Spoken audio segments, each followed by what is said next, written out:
একদিন এই হাঁসটা এক বস্তা চিনি নিয়ে তার বাড়িতে যাচ্ছিল, কিন্তু তার চিনির বস্তাটা ছিঁড়ে যাওয়ার কারণে তার সবগুলো চিনি এই পিঁপড়াটার গায়ের উপরে পড়তে শুরু করে দেয়। তুমি কি পাগল হইলে না মাথা খারাপ? এই জন্য পিঁপড়াটা সেই চিনিগুলোকে খেয়ে টেস্ট করতে শুরু করে। তখন সেই চিনি পিঁপড়াটার কাছে অনেক মজা লাগলে হাঁসটা নিজের দয়া দেখিয়ে পিঁপড়াটাকে এক টুকরো চিনি দিয়ে দেয়। এরপর হাঁসটা অনেক খুশি হয়ে সেখান থেকে চলে যায়, কিন্তু সেই চিনি টুকরোটাকে উঁচু করতে গিয়ে পিঁপড়াটার অবস্থা অনেক খারাপ হয়ে যায়। চলো 1 2 3 ভালো। তবুও সে এত জোরে দৌড়াতে শুরু করে যে তার কারণে সবগুলো পিঁপড়ে নিচে পড়ে যায়। এজন্য সেই চিনিটা রানীর উপরে গিয়ে পড়ে যায়, খতম। যার কারণে সে জলদি করে রানীর কাছে গিয়ে রানীর সঙ্গে সেই হাঁসের সবগুলো চিনি চুরি করার জন্য একটা প্ল্যান বানায়। এই জন্য একটা পিঁপড়ে সবাইকে চিনি চুরি করার মিশনে যাওয়ার জন্য ঢোল বাজিয়ে ডাকতে শুরু করে দেয়, যার কারণে সবগুলো পিঁপড়ে ঘর থেকে বাইরে বের হয়ে যায়।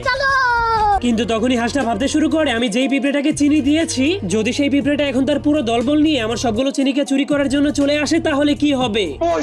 যা বলার